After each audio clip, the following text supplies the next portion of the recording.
Le premier allié du nationalisme québécois, c'est la France, sans le moindre doute. Mais le fait est que je ne suis pas certain que Trump, dans les circonstances à venir, serait absolument hostile au fait national québécois. Il nous aime pas, hein. Mais je pense pas qu'il y aurait une forme d'objection de principe sur le fait que vous ne deviendrez jamais indépendant. Mais au contraire, par-delà l'idée qu'on soit d'accord ou non sur l'objection de principe, je pense que par opportunisme seulement, ça pourrait devenir une carte à jouer. Je suis d'accord. Je pense que les indépendantistes québécois doivent mettre à jour leur logiciel international pour savoir non pas quels seraient leurs alliés, mais à tout le moins leurs interlocuteurs, et pour avoir quand même quelques interlocuteurs même dans la mouvance conservatrice américaine, aucun d'entre eux ne voit l'indépendance du Québec comme une absurdité.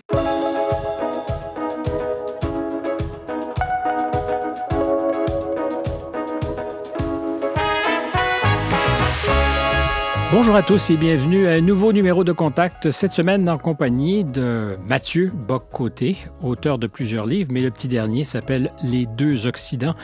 J'ai eu le sentiment que c'était la suite parfaitement logique, d'ailleurs, du précédent, le totalitarisme sans le goulag. D'ailleurs, la métaphore soviétique est encore une fois à l'honneur dans celui-ci. Bonjour, Mathieu. Bonjour. Et bienvenue à bord. Je pense que la dernière fois, on s'est tutoyé, donc on pourra poursuivre, puisque dans la vie civile, nous le faisons. Bien sûr. Merci d'être là. Merci infiniment pour l'invitation. Excuse-moi de commencer avec une question. Je ne sais pas si elle est personnelle, mais peut-être le penseras-tu. En quoi l'expérience française pour toi depuis maintenant 3 ans? Non, je suis dans la 5e année. 5e année ici? Ouais. Comme le temps passe vite. Donc, en quoi l'expérience française a, ou pas, changé ta perspective sur les choses? Sur les choses en général dans la vie, sur les choses de la France, du Québec? Je commencerai sur les choses en général, parce qu'il y a une manière de faire qui n'est pas exactement la même. Et puis, je ne dirais pas que c'est... que tu te construisais au cours des 5 dernières années, mais il reste que ce sont des années fécondes. Et j'étais curieux de savoir jusqu'à quel point ça avait peut-être eu un impact, même sur ta manière de réfléchir, de faire le travail intellectuel. Alors, je te dirais, j'ai l'impression de continuer à faire le même travail. Fondamentalement, ce que je faisais avant, je le fais maintenant. La question est celle du cadre. Je dirais que depuis que je me suis installé en France, j'ai... non pas rompu complètement avec la vie universitaire telle que je me la représentais, mais j'ai quitté l'enseignement, je n'enseigne plus maintenant, et je suis dans ce que j'appelle mon presque l'équivalent d'un mandat dans l'espace public, donc à la manière d'un éditorialiste engagé, d'un spectateur engagé, pour reprendre la formule d'un autre, où je me dis globalement... Aaron qui est toujours près de ton cœur. Mais bien sûr, c'est une référence comme une autre, tant qu'à se comparer. Et l'idée est la suivante, c'est-à-dire même pour quelques années, pour 5 ans, 6 ans, quelque chose comme ça, je suis pleinement engagé dans l'espace public pour penser un moment qui me semble historique en France. Donc, et à partir de la France, plus largement les problèmes de l'Europe, et sans jamais par ailleurs abandonner l'ancrage québécois. Donc, j'ai l'impression de poursuivre le même travail, peut-être avec une espèce d'intensité plus grande, mais je demeure fidèle à ma vocation. Ma manière de demeurer fidèle à ma vocation universitaire, c'est de poursuivre de continuer d'écrire des livres qui, dans mon esprit, ne sont pas que des pamphlets, qui, dans mon esprit, ne sont pas que de longs éditoriaux, qui, dans mon esprit, me permettent de... C'est le projet qui a toujours été le mien, penser l'histoire qui se fait, pour reprendre encore une fois la formule du vieux maître. Quand tu disais « j'aime bien me comparer », ben, dans ce cas-ci, ça dit quelque chose aussi probablement de tes ambitions, parce que tu ne te compares pas au pire. Non, tant qu'à se comparer à quelqu'un, je crois que c'est Woody Allen qui dit « tant qu'à se comparer, pourquoi pas prendre le bon Dieu ?» Voilà, prochaine étape peut-être, auras-tu cette ambition? D'autant que tu as la foi. Ça flotte, ça. Ça arrive. Est-ce que c'est un sujet difficile à aborder? Non, aucun sujet n'est vraiment difficile à aborder. C'est-à-dire que je me sais catholique, parce qu'on l'est de naissance. J'aime me savoir catholique. C'est-à-dire, pour moi, le catholicisme veut dire quelque chose dans l'histoire des civilisations, et plus particulièrement culturellement, dans la nôtre. Avant de parler de foi? La foi, c'est la chose qui vient aussi de temps en temps. C'est-à-dire, mon rapport à la foi est le suivant. Je désire la foi. Elle me semble le plus souvent énigmatique. Elle me semble souvent fuir à la manière d'un point d'interrogation. Et de temps en temps, elle se présente comme une certitude. Lorsqu'elle arrive comme une certitude, je cherche à m'en emparer, à la conceptualiser, à la faire mienne, à la transformer en bien. Et dès lors, elle se dissipe. Ben oui, mais tu peux pas conceptualiser justement la foi. Moi, je pense qu'on peut tout conceptualiser. C'est un mauvais travers de personnalité. Mais je me veux catholique. À la question, c'est une conviction profonde. On y croit, on n'y croit pas, on la sent, on la sent non, pas. c'est tout sauf une conviction. Chez mes amis les plus ardents, ils disent... j'ai un ami qui, par exemple, lui dit il y a la foi du charbonnier. Son épouse, qui se veut catholique aussi, a globalement 1 minute de foi par jour et le reste, c'est des hésitations. Pourtant, ils se veulent tous les deux également catholiques. Donc, je pense que... Moi, je place pas ça au cœur de ma réflexion. Je pense que ça relève en dernière instance du domaine intime. Mais comme posture... Je considère que globalement, le catholicisme comme anthropologie, même comme philosophie, aborde l'être humain, aborde l'expérience humaine avec beaucoup de finesse. Ensuite, pour ce qui est de la foi, ça va, ça vient. Je préfère dire que oui, mais c'est le seul domaine où je mets un oui avec un point d'interrogation. Normalement, mon oui est plus affirmatif. Je suis tenté par le bon mot. Ça va, ça vient, entre deux rien. Ça serait peut-être pas mal, ça serait peut-être ça la foi. Tu disais, je suis intéressé par ce que nous vivons en ce moment unique et particulier peut-être en France. J'ai tout sauf l'impression que c'est unique à la France, ce moment unique et particulier que nous traversons collectivement dans le monde, puis à notre échelle peut-être d'occidentaux, dans cette portion du monde.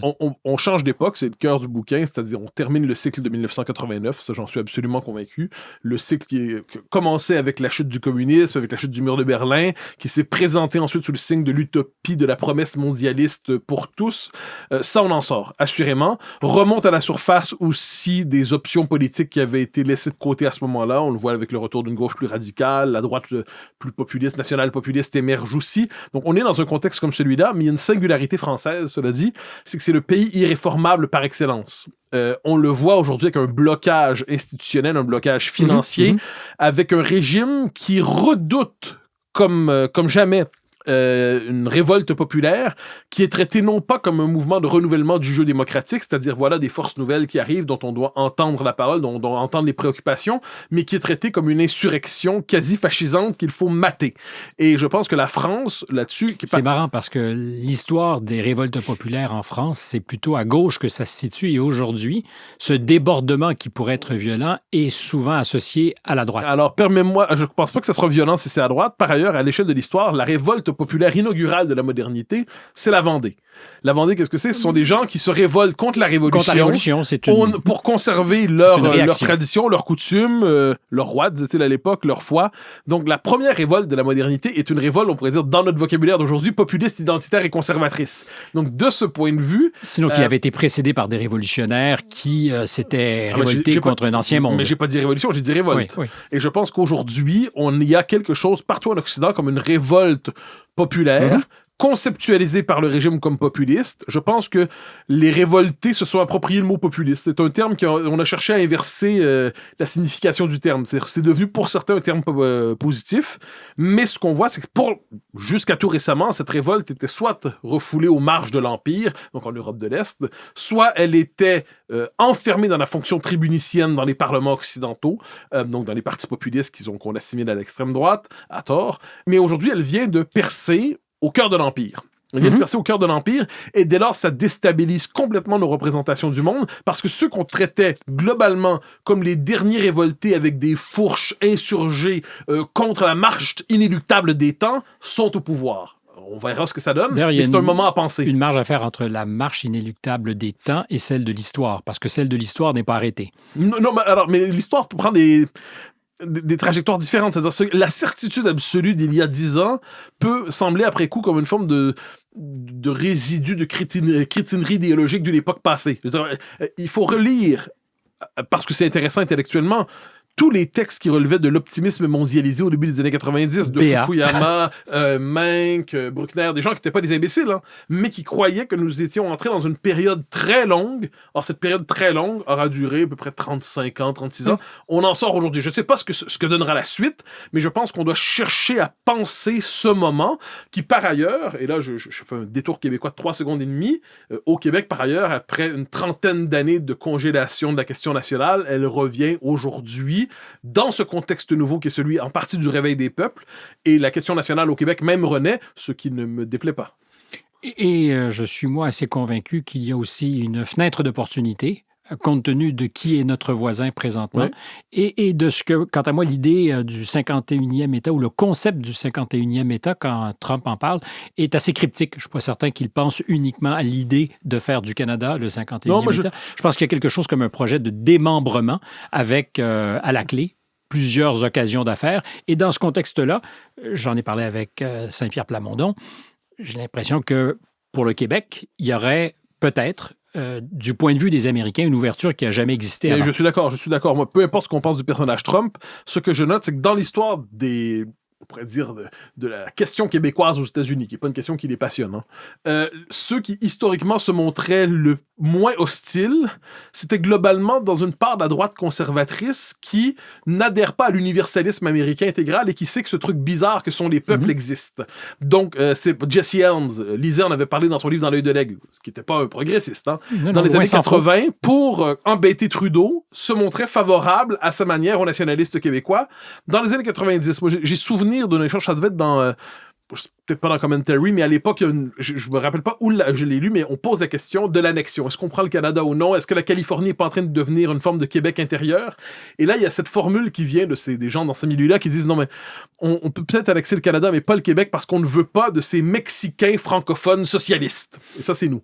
Donc, c'est leur manière de parler de nous. Et aujourd'hui, je pense que si le mouvement national, si les indépendantistes font un référendum et réussissent à l'emporter, je pense que les Américains, pas par amour pour nous, mais vont être... je reformule, je pense que les Américains vont écouter. Pour une raison simple, c'est autant les démocrates à la Clinton ou les républicains à la Bush père et fils adhérer à une forme de... C'est au Canada de décider son destin, mais nous voulons un allié fiable au Nord. Et plus encore, je crois qu'ils croyaient à cet improbable pays. Oui, ils adhéraient à cette idée, finalement, c'était l'État du Nord. Je pense qu'il y a une ouverture possible. Donc, ensuite, le premier allié du nationalisme québécois, c'est la France, sans le moindre doute. Mais le fait est que je ne suis pas certain que Trump, dans les circonstances à venir, serait absolument hostile au fait national québécois. Il nous aime pas, mais je pense pas qu'il y aurait une forme d'objection de principe sur le fait que vous ne deviendrez jamais indépendant. Mais au contraire, par-delà l'idée qu'on soit d'accord ou non sur l'objection de principe, je pense que par opportunisme seulement, ça pourrait devenir une carte à jouer. Je suis d'accord. Je pense que les indépendantistes québécois doivent mettre à jour leur logiciel international pour savoir, non pas quels seraient leurs alliés, mais à tout le moins leurs interlocuteurs, et pour avoir quand même quelques interlocuteurs même dans la mouvance conservatrice américaine, aucun d'entre eux ne voit l'indépendance du Québec comme une absurdité. Parce que le souverainisme est redevenu aussi quelque chose qui résonne dans les mouvements conservateurs américains. Oui, en fait, depuis le début des années 2000, si on s'intéresse à l'histoire de la pensée conservatrice américaine, on pourrait même dire des années 90 avec une figure comme Buchanan, mais un type comme John Fante, des intellectuels de bon niveau, franchement, qui avaient pensé le renouveau de l'État-nation. Puis des gens qui pensent le renouveau de l'État-nation constatent que quand on regarde au nord de la frontière, il y en a deux.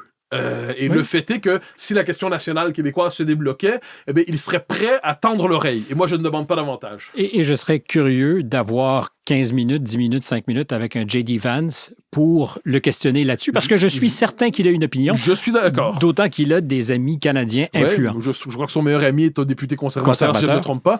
Puis pour connaître un peu, comme j'ai la mouvance conservatrice américaine d'aujourd'hui, personne ne nous prend pour des farfelus. Ensuite, ça veut pas dire qu'ils sont pour à temps plein. Mais lorsqu'ils y pensent, ils trouvent que ça a de l'allure. Alors, on a fait un petit détour tout à l'heure par révolte et révolution. Oui. Or, tu dis aujourd'hui, et là, la distinguo sémantique est importante, d'une certaine manière, sinon d'une manière certaine, M. Trump est à sa manière un révolutionnaire. Un contre-révolutionnaire. Ah, mais il incarne un moment qui est aussi révolutionnaire. Oui, si on veut. Mais par contre, révolution, j'entends, il s'agit d'une rupture, en fait, avec 3 séquences révolutionnaires américaines du 20e, début 21e siècle. Premier élément, c'est la contre-révolution anti-woke. Manifestement. Pour moi, le wokisme était au progressisme, à la révolution culturelle des années 60, c'était son 1793. C'était le moment de la terreur idéologique. Mais c'était une volonté d'éradication des derniers résidus de cette humanité basse qui était l'homme blanc hétérosexuel bedonnant de plus de 50 ans. Il fallait en finir, à tout le moins symboliquement, avec lui. C'était un déchet de l'humanité. Tu n'as pas encore 50 ans, donc tu n'étais pas à risque. Mon ressenti d'âge était dans les 50 ans et plus. Donc, vieille âme. Mais bien sûr, beau vieux corps aussi.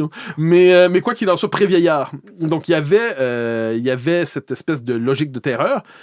Donc, contre-révolution anti-woke, contre-révolution aussi par rapport à une certaine conception de la Great Society dans les années 60 qui a voulu passer des États-Unis comme nation historique occidentale à nation strictement... Ça, c'est aussi les années 90. Ça culmine dans les années 90. Nation strictement universaliste qui se pense dans une... Donc, soit le pôle multiculturaliste, soit purement universaliste, mais qui rompait avec l'Amérique historique, entre guillemets. Et rupture aussi en partie avec le New Deal et le projet d'ingénierie sociale qu'il amorçait, mais qui a été repris vraiment au cœur de la Great Society. Trump Trump rompt avec ces trois choses-là, pour le meilleur et pour le pire. Moi, je suis pas du tout dans l'idolâtrie du bonhomme, mais je constate que c'est une triple rupture, et c'est surtout une rupture au cœur de l'Empire. Aurais-tu peur d'être perçu comme étant quelqu'un qui a de l'admiration pour le personnage? Parce que je remarque souvent que tu prends tes distances avec lui, et j'ai souvent à faire la même chose quand je l'analyse. Il suffit simplement de constater que tout ce qui est fait n'est pas débile pour qu'on nous dise, donc tu es un fan ou un Trumpiste. Avant toute chose, je suis capable de regarder ce qui se passe sur l'échiquier. J'essaie de comprendre ce qui se passe en me délivrant de cette machine à rendre le monde irréel, qui est cette espèce d'antifascisme carnavalesque qui nous amène à vouloir voir du fascisme partout. Ce qui est pour moi le signe d'une forme de pensée nécrosée. Donc là, je cherche à comprendre le bonhomme. Ensuite, je suis québécois, je suis pas américain. Donc être trumpien ou trumpiste ne veut rien dire pour moi. Sa décision principale en matière de politique économique, ça nous cause des soucis. Donc je vois pas exactement pourquoi j'adhérerais à un homme qui porte une politique économique qui cause des soucis au nord de la frontière, au Canada comme au Québec. Donc, premier élément. Ensuite, le Québec n'a pas vocation impériale. Un Québécois regarde les États-Unis globalement comme, je devine, un Polonais ou un Estonien regarde la Russie, avec des nuances. Ils vont pas nous envahir, on n'aura pas de tanks, mais globalement, il y a une méfiance légitime de la petite nation. Les Polonais aujourd'hui sont plutôt d'avis qu'ils pourraient être envahis. Oui, mais non, je parle de nous. Nous on va... Non, moi, si j'étais en Europe de l'Est, je m'inquiéterais. Il n'y aura pas de Marines américains qui vont arriver à Montréal. Il n'y aura pas d'un hélicoptère à Medicine Hat. Il n'y aura pas la Navy qui va arriver à Halifax. Il n'y a rien de tout ça. Bon, une fois que c'est dit, la petite nation qui est juste au nord de l'Empire est une situation complexe. Donc, je ne vois pas pourquoi je serais Trumpiste ou Trumpien. Ensuite, je cherche à comprendre ce moment dans une perspective occidentale, ce qu'il veut dire.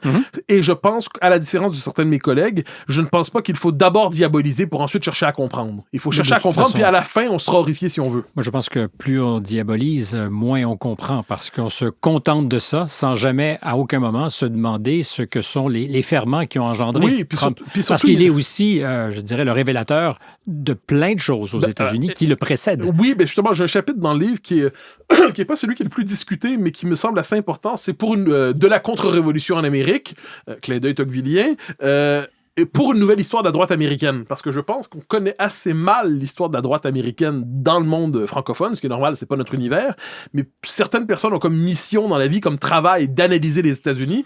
Il ne devrait pas être interdit de s'intéresser à l'histoire de la vie politique et intellectuelle américaine. Et c'est pour ça que je parlais tantôt des trois ruptures, c'est-à-dire la séquence woke. Ensuite, on pourrait dire les années 90, mais qui étaient liées à cette séquence woke-là.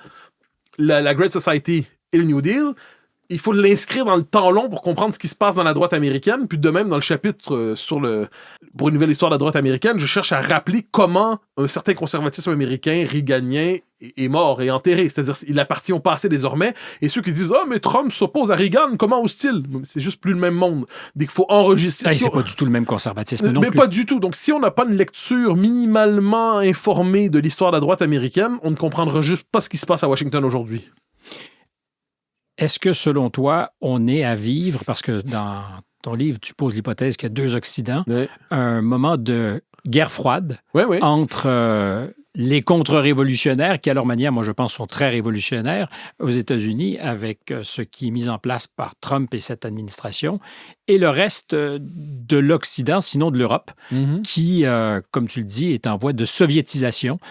Donc, la rupture idéologique, elle n'est plus avec l'adversaire d'hier, mais entre nous occidentaux. Oui, ça, je pense qu'on le voit. C'est-à-dire, moi, je dis, il y a une forme de... je résume ainsi ma thèse. Devant la victoire au cœur de l'Empire de l'option nationale, populiste, conservatrice, identitaire, les élites de l'eurocratie, l'élite de la nomenclatura de l'Europe occidentale, de l'Union européenne, des différentes classes dirigeantes qui sont dans ces pays-là, ont une réaction paniquée. Ils se disent, ça pourrait nous arriver demain. Nous pourrions être balayés. Puis là, dans leur esprit, ça commence en 2015 avec Trump 1. Ça vient avec le Brexit en 2016 Brexit. Oui. Donc, pour eux, c'est une séquence de 10 ans qui est pensée comme une forme d'accident démocratique à grande échelle.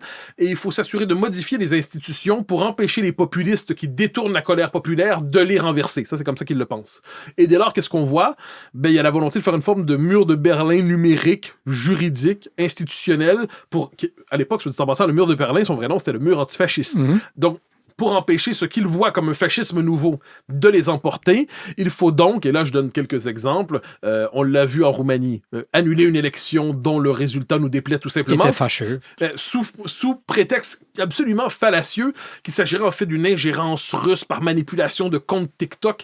Franchement, j'ai rarement vu... parce qu'il faisait du judo et que ça a vraiment emporté l'adhésion des électeurs roumains, qu'on l'a vu terrasser ses adversaires dans des séquences sur TikTok. Mais c'était un peu le discours. Et le plus haut tribunal du pays arrive à la conclusion qu'il y a eu un détournement d'élection, annule, invalide les résultats. Mais ce qui est, à mon avis, on pourrait rentrer dans le détail, mais est une farce monumentale. C'est franchement, j'ai pas de sympathie particulière pour le candidat qui s'est fait dégommer, Călin Georgescu. Je note simplement que celui qui aurait pas dû gagner a gagné, donc on a eu l'élection, et quand il se représente une deuxième fois, on l'interdit de se présenter. Ça, pour moi, c'est typiquement soviétique.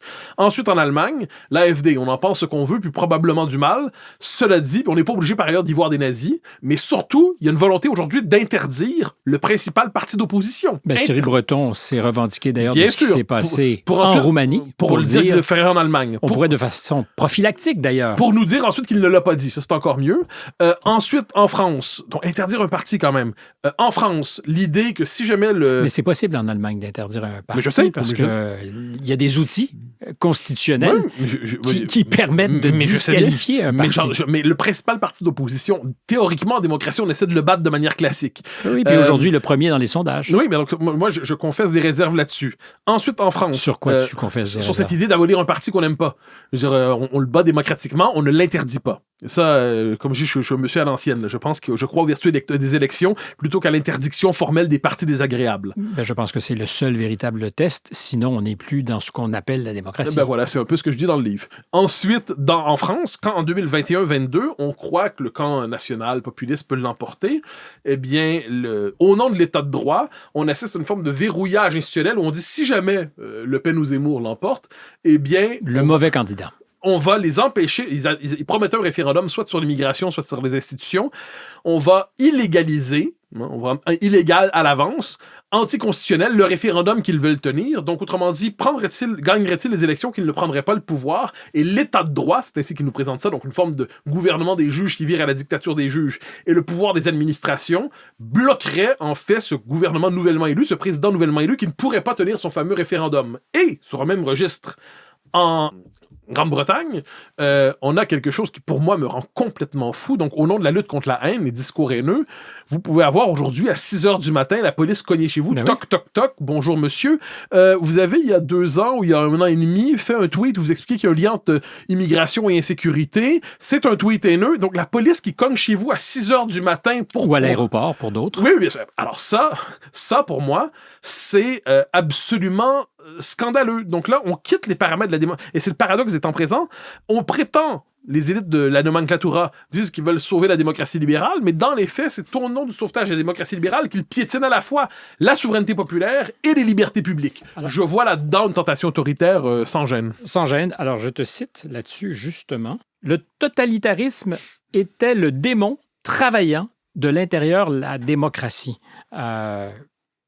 Apparemment, oui. En fait, moi, je suis convaincu d'une chose, ça traverse tous mes travaux depuis les premiers. Le totalitarisme est on pourrait dire, la tentation maléfique de la modernité. Ça, c'est...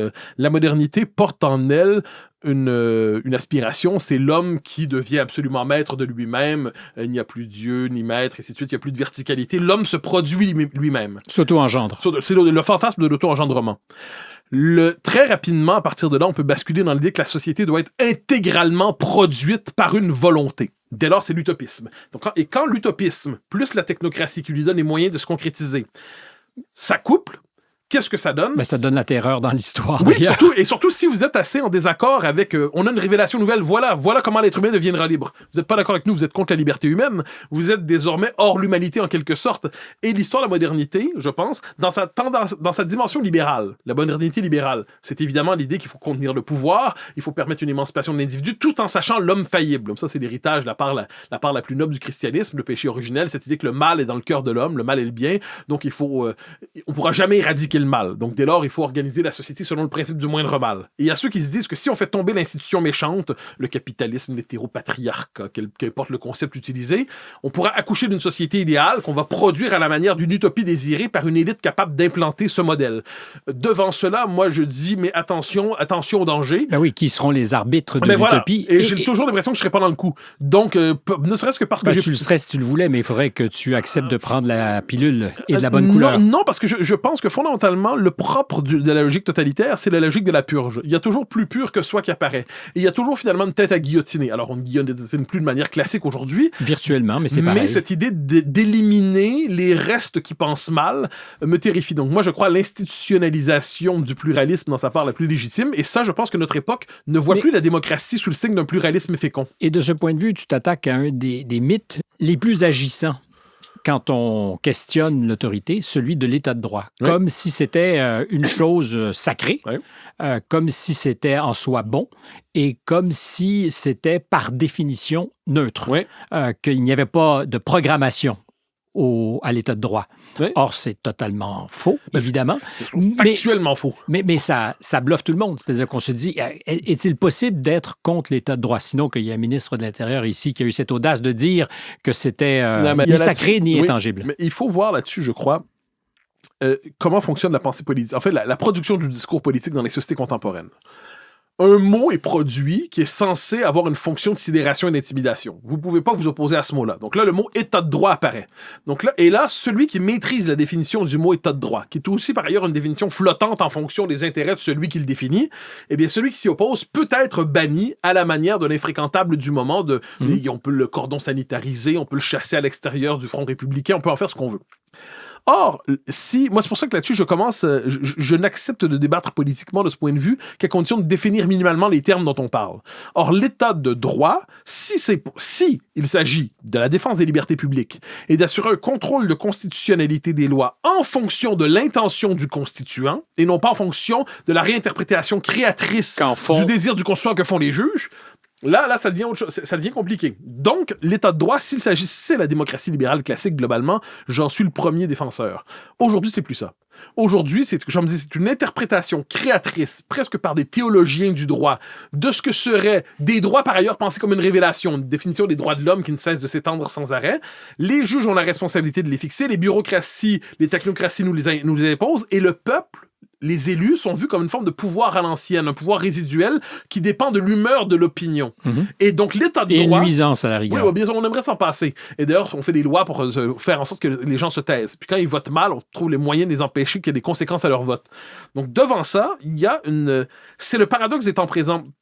On nous dit le pouvoir personnel, c'est dangereux, mais il y a un arbitraire propre à l'état de droit. Il y a un arbitraire quand, à partir de lois généralement formulées, on est capable de persécuter juridiquement tel candidat, tel individu, tel militant, tel parti, ou telle revue, telle station de télé. C'est un arbitraire propre à l'état de droit, et cet arbitraire, je m'en inquiète, comme je m'inquiéterais du pouvoir personnel arbitraire aussi.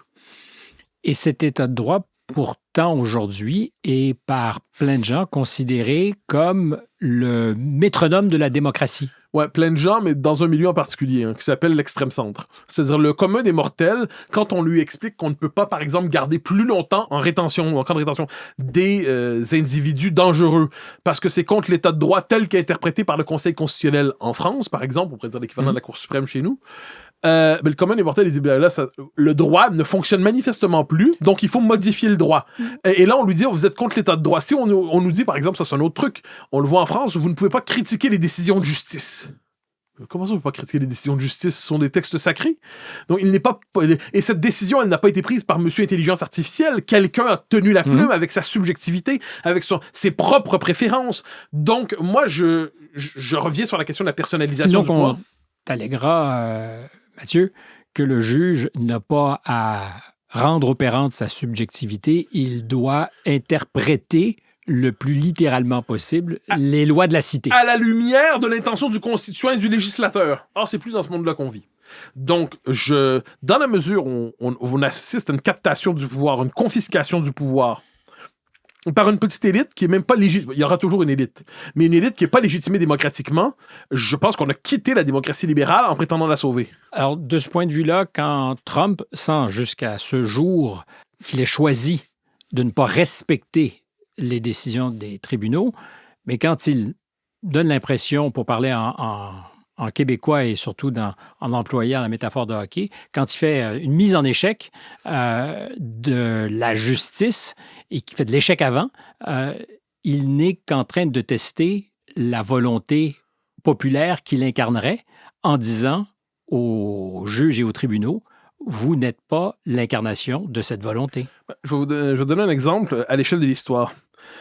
Quand on disait Trump ne respecte pas vraiment la Cour suprême, on s'inquiétait de ça. Moi, je rappelais toujours que le premier à avoir dit qu'il allait pacter la Cour suprême, comme ça, pour être capable d'imposer son New Deal, c'était Roosevelt. Bon. Alors, quand Roosevelt dit j'ai un programme tellement... Il voulait augmenter le nombre de juges. Voilà. Il dit, quand j'ai un programme tellement important à imposer, à implanter à la société, c'est le New Deal. C'est fondamental, c'est essentiel. Et que si pour l'imposer, je dois pacter la Cour suprême, puis mettre plus de juges pour être capable d'avoir des juges qui pensent comme moi pour légitimer ensuite constitutionnellement mon projet, j'ai pas souvenir que mes amis plus progressistes disent c'est absolument scandaleux, c'est odieux, et ainsi de suite. Donc, il y a manifestement des choses qui transcendent les circonstances actuelles. Ensuite, je dis pas qu'il faut... Personne rêve de coup d'État ou j'en sais rien. Je dis que le droit est un instrument politique, et à l'échelle de l'histoire, ce que Trump, on lui prêtait comme intention, Roosevelt voulait le faire. Donc, je dis simplement ça. Ensuite, on me dira pourquoi ça aurait été légitime pour Roosevelt et illégitime pour Trump. Je suis prêt à entendre l'argument. Et je vais même transposer ça au nord de la frontière chez nous. Au début des années 2000, ce personnage pour qui j'ai peu d'affection, qui est Jean Chrétien, et son sbire Dion, adopte la loi C-20. La loi C-20 qui veut encadrer l'exercice du droit d'autodétermination des Québécois. Si jamais, en 2027, il y a un référendum sur l'indépendance du Québec, on le gagne à 52%. Le Parlement fédéral canadien dit la question n'était pas claire et la majorité n'est pas claire. Donc, en fonction de la loi C-20, nous ne reconnaissons pas le résultat et l'indépendance est illégale. J'annonce que les indépendantistes québécois, même ceux qui se veulent les plus états de droitistes, à ce moment-là, vont dire que la légitimité populaire et nationale est supérieure à l'état de droit dans le cadre canadien. Donc, à ce moment précis, on va être dans un moment où il va falloir choisir entre une légitimité nationale, populaire, la souveraineté, et l'état de droit canadien. On verra comment...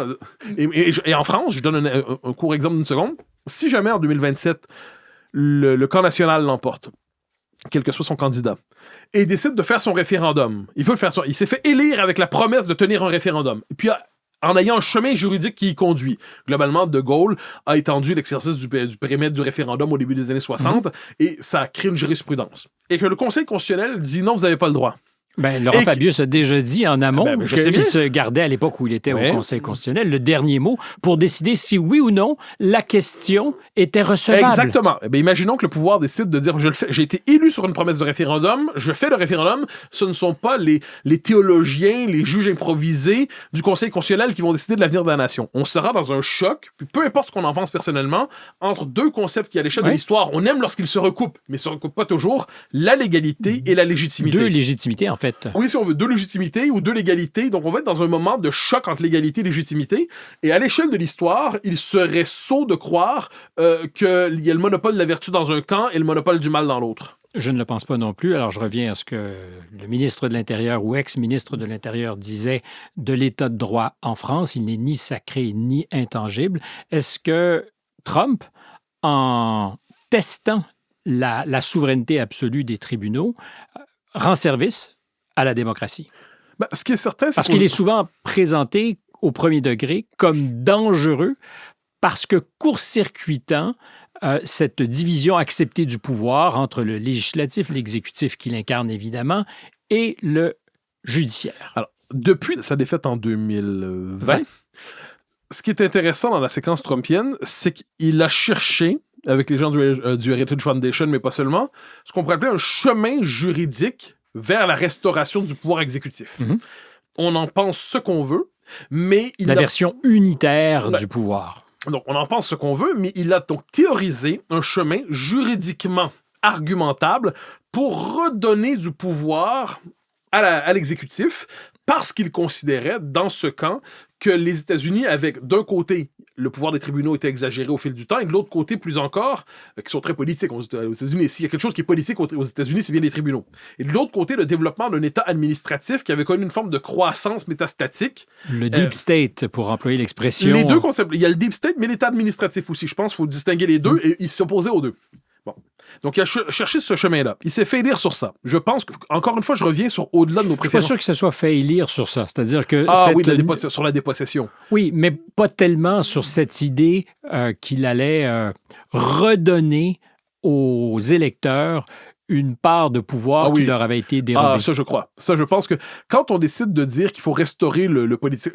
Trump incarnait de manière caricaturale, brutale, violente. Tout ça est vrai, mais un volontarisme. Quel est le propre du volontarisme en politique? C'est cette idée qu'il faut redonner aux élus de la population, et notamment à l'exécutif souverain, la possibilité de trancher sur des questions fondamentales, alors que la souveraineté aurait été confisquée par d'autres.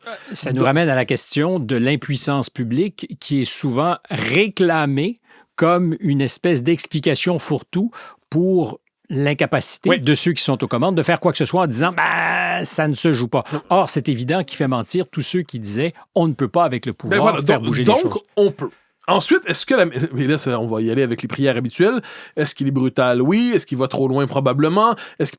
Tout ça, d'accord. Faisons l'économie et allons directement au cœur du sujet. Mais le fait est qu'on est dans un moment de restauration du politique. Et je note, soit dit en passant, qu'à gauche, avec le moment Mamdani, ça fait quelques jours qu'il a été élu, eh bien, il y a une volonté aussi de restaurer le politique très clairement à gauche. Donc, et ce qu'on a oublié, c'est que derrière cela, le politique ne disparaissait pas avec l'extrême centre. Il était tout simplement dissimulé, pas sur le mode de la ruse, mais dissimulé derrière l'illusion de la neutralité juridique et administrative. Mais qui s'imagine un seul instant qu'il n'y avait pas un pouvoir qui s'affirmait à travers ce complexe juridico-administratif qui était l'état de droit? Qui s'imagine qu'il n'y avait pas des préférences idéologiques qui s'exprimaient à travers ce complexe idéologique? Le fait qu'il a été capable de se mettre à l'abri de la discussion publique pour ne pas être contesté et prétendre être à la fois immaculé, absolument pur, on peut pas le remettre en question, il y avait une dimension autoritaire là-dedans aussi. Donc, je refuse d'être sur le mode de l'applaudisseur de qui que ce soit, mais je dis, les cartes sont rebrassées en ce moment. C'est marrant parce qu'il y a peu de gens qui citent Rothbard aux États-Unis. En fait, toi, tu le fais dans ton livre. Oui, en Argentine aussi. En Argentine. Mais sur cette question fondamentale de la neutralité des institutions, entre autres. Et ce que Donald Trump semble dire à tous, c'est attention, nos institutions ne sont pas nécessairement neutres comme on aimerait qu'elles le soient. Même si on sait que le pouvoir judiciaire aux États-Unis est politiquement teinté, puisque pour plusieurs fonctions, c'est ou une élection ou une désignation très politique, par exemple, la Cour suprême. Avec des juges qui ont une identité idéologique. Donc, et d'ailleurs, quand, par exemple, la Cour suprême a décidé de ramener aux États la question du droit à l'avortement, à ce moment-là, tous ceux qui défendent l'État de droit là, sur le mode « il faut respecter toutes les décisions de justice », je les ai sentis critiques envers la Cour suprême. Pas sentis, ils étaient... avec raison. J'entends l'ironie ici, en même temps. Donc, je constate qu'on ne peut pas célébrer l'indépendance absolue de la justice seulement quand ça fait notre affaire. Et je pense qu'il faut, de ce point de vue, puis à ce moment-là, je précise encore une fois, précision, note de bas de page, je n'ai pas applaudi cette décision, je me désole du retour de cette question dans le débat public. Bon, une fois... Ceci étant dit, le législateur jamais n'avait eu le courage de l'inscrire dans une loi. J'entends bien, mais donc, ce que je reviens... On vivait avec une solution boiteuse aux États-Unis sur la question de l'avortement depuis Roe v. Wade. Et des héros de la Cour suprême m'avaient d'ailleurs dit de trancher à la place du législateur, c'est pas nécessairement une très bonne idée. Donc sur cette question, manifestement, ce qu'on voit, c'est que la Cour était teintée et tentée. De ce point de vue, il faut donc remettre en question l'illusion de la neutralité axiologique des institutions. C'est juste faux. Les institutions sont à la fois orientées à partir de... Et c'est normal, l'être humain n'est pas une espèce de créature neutre et sans passion et sans saveur. Il y a un arrière-fond anthropologique, culturel, idéologique dans toute institution. Ensuite, il y a des élites en particulier qui s'emparent du pouvoir plutôt que d'autres. Puis à l'échelle de l'histoire, on va dire dans la suite de la Révolution tranquille, on va être hyper honnête, dans la suite de la Révolution tranquille au Québec, les péquistes, par exemple, ont exercé un grand pouvoir sur les institutions. À Ottawa, les libéraux fédéraux exercent un grand pouvoir sur les institutions. Même je veux dire, à Ottawa, quand les libéraux perdent les élections, ils gardent quand même le pouvoir. Bon. Et en France, les socialistes aujourd'hui ne sont plus rien électoralement, mais contrôlent encore tout le noyau institutionnel de l'État de droit. Donc, et puis un jour, là, dans 50, 60 ans, si jamais le camp national prend le pouvoir, s'installe, fait ses réformes... 50, 60 ans. Donc toi, ta vision des choses, c'est que le camp national prendra le pouvoir dans 50, non, 60 ans. imaginons qu'il gagne les élections mais dans l'an prochain ou en 2027. Il s'installe. Puis là, il gagne durablement. Là. On va me dire à l'américaine. Ils seront continuellement taclés par les institutions. Oui, mais dans 50, 60 ans, quand ils auront nommé tous leurs amis un peu partout, et puis parce que tout pouvoir finit par se corrompre, et même le meilleur gouvernement, s'il y en a un, au bout de 30 ou 40 ans, est devenu absolument insupportable, usé, invivable, et ainsi de suite. Mais à ce moment-là... C'est l'avenir que tu prévois, un gouvernement souverainiste qui pourrait l'emporter en 2027, c'est-à-dire une séquence nationale. Je pense que, imaginons, au Québec ou en France, ça dépend, là, mais je pense que globalement, là, imaginons, je sais pas, mes préférés en France, là, les gaullistes. Bon, les gaullistes reprennent le pouvoir. Ils reprennent le pouvoir, puis là, ils font des réformes. Qui incarne les gaullistes en ce moment en France? C'est compliqué, hein, franchement. Mais disons, imaginons, Philippe Séguin sort de terre et revient et devient président de la République. Mais c'est un tel sophisme. Absolument. Mais ton jupon dépasse, Mathieu. Non, mais ce que je veux dire, c'est que je veux pas préférer un que l'autre. Mais là, le camp national, au sens large, prend le pouvoir. Et tu sais comme moi que si le camp national prend le pouvoir à court terme, ça sera le Rassemblement national qui a le vent en poupe. On verra. Il y a quelques semaines, on pensait que Retailleau avait une chance. David Lisnard pense qu'il a une chance. Sarah Knafo croit qu'elle va émerger. Elle émerge d'ailleurs. Marion Maréchal compte encore. Bardella ou Le Pen, qui ce sera? Zemmour ça sera dans les deux cas le Rassemblement national, Bardella ou Mme Le Pen. On verra. Ce que je veux dire, c'est d'un pays à l'autre. Mais en France, là, on verra cette mouvance-là dans toute sa complexité. Imaginons, tout ce que je résume d'une manière simple. Prends le pouvoir, applique des réformes que certains peuvent apprécier, remise en question... Pourquoi cette circonspection sur le possible scénario? Je ne veux pas t'interrompre indûment, mais est-ce que tu imagines, toi, qu'il y ait une autre droite capable, dans le moment historique que nous vivons, et je ne l'appelle pas de mes voeux, je constate que... En octobre 2021... jusqu'en février 2022, il y a eu la possibilité qu'Éric Zemmour dépasse Marine Le Pen et dans le camp national, que le pôle national conservateur l'emporte sur le pôle national populiste. C'est une possibilité. À ce moment-là, ils sont très adjacents. Et aujourd'hui... ils sont pas très amis non plus. Hein. Non. Mais ce camp-là, puis il n'est pas inimaginable, par exemple, qu'une figure qui émergerait du camp des Républicains, talentueuse, on a pensé un instant, est-ce que Bruno Retailleau... Bon, donc, je refuse de trancher sur le détail. Mais mon scénario est le suivant, et tu vas comprendre pourquoi je reviens là-dessus. Prise de pouvoir par les nationaux au sens large. Font des réformes, donc primat du droit national sur le droit européen, stop l'immigration massive, démantèle l'État administratif, démantèle le multiculturalisme qui ne dit pas son nom à la française, baisse radicalement les impôts. Donc, que des bonnes choses, très bien. Au bout de 10, 15, 20, 30, 40 ans, s'ils deviennent le camp dominant, ils seront tout aussi insupportables que tous les autres pouvoirs à l'échelle de l'histoire, parce que le pouvoir encrasse, le pouvoir use, et à un moment donné, il y aura un besoin de renouvellement des élites, il y aura un besoin d'un renouvellement de doctrine, il y aura un besoin d'une forme de bouffée d'oxygène libéral ou cosmopolite, progressiste, qu'en sais-je, parce que tout pouvoir finit par être étouffant d'une manière ou de l'autre. Il y a une logique dialectique derrière ça. Il se trouve qu'à l'échelle de l'histoire, du moment qui... Par ailleurs, je suis dans le camp conservateur idéologiquement, il n'y a pas de secret, mais à l'échelle de l'histoire, il y a des moments où il y a la nécessité de balayer une élite usée, et je pense qu'on est à peu près à ce moment-là en Occident. Donc, le dégagisme est quelquefois l'autre nom d'un sursaut démocratique. Pour peu qu'une autre élite s'installe, mais comme je me dire, en ces matières, même l'Empire romain est tombé. Donc, tous les empires finissent par tomber, toutes les élites finiront par tomber, mais pour la séquence historique qui est la nôtre, ce qui me semble important, c'est de nommer cette élite à caractère autoritaire qui se dissimule derrière le mythe de l'État de droit, qui est l'extrême centre, qui partout en Occident a peur du peuple en l'appelant populiste. Tu as aussi cité dans le livre Éric Werner, de ce livre qui, quant à moi, est encore aujourd'hui très fécond, L'avant-guerre civile, qui fait l'hypothèse, et je pense assez crédible, ça pourrait même nous ramener aux années de plomb en Italie, que la montée de l'insécurité est un projet, s'il n'est pas ourdi, il y a un laisser-aller à cette insécurité pour justifier la mainmise de ceux qui sont aux manettes en ce moment et qui penseront, probablement à juste titre, que l'autorité sera consacrée parce que il y a ce sentiment profond d'insécurité. Donc, on ne lutte pas contre l'insécurité, on l'alimente pour permettre au pouvoir de rester en place. Alors, moi, je désintentionnaliserais tout ça. Ce que je vois, c'est une élite qui considère aujourd'hui... c'est un peu ce qu'il disait mais et prophétisait. Je cite des extraits de cet auteur intéressant. Ensuite, le livre s'appelle pas « Le monde tel que pensé par Éric Werner ». Mais le fait est que je pense que Werner avait nommé quelque chose. C'est il y a une forme, dans une partie des élites, de forme de consentement malheureux, probablement, à l'insécurité, à l'instabilité, tout ça. Et on accepte on considère que les paramètres de l'état de droit, les paramètres de la justice, tous les paramètres qui sont les nôtres font en sorte qu'on ne peut pas agir sur cela et que le prix à payer pour avoir la société qui est la nôtre aujourd'hui, c'est de tolérer un plus grand seuil d'insécurité, tolérer un plus grand seuil de... tout ça. Avec ce danger que j'ai entendu en France récemment dans le débat public, une figure importante de la classe politique a dit la seule manière de lutter contre l'insécurité, c'est d'aller vers la reconnaissance faciale. C'est aussi d'abolir l'argent liquide. Et là, je vois là-dedans qu'au nom de la lutte contre l'insécurité... C'est le verrouillage de tout. C'est un verrouillage intégral. C'est l'idéal toxique d'une traçabilité intégrale des individus. C'est l'idéal terrifiant d'une société surveillé par des caméras algorithmiques qui s'excitent dès lors qu'il y a quelque chose d'imprévu. C'est le crédit social chinois. Exactement. Et ça, je pense pas que c'est un projet conspiré par je ne sais quel nous conspirons. Je pense Mais nous y allons par étapes avec, pour moi, je dirais, une résolution inquiétante. Je pense que c'est une tendance. Les êtres humains, je crois, pensent rarement à 2 étapes d'avance. Ce qu'ils voient, c'est la prochaine étape. On est dans une situation d'insécurité. On peut rien faire parce qu'on a laissé se développer les conditions d'insécurité. Je me rappelle d'une émission que j'animais, La Joute. Ouais. Tu étais un jeune J'y étais, je m'en rappelle très bien. À cette époque-là.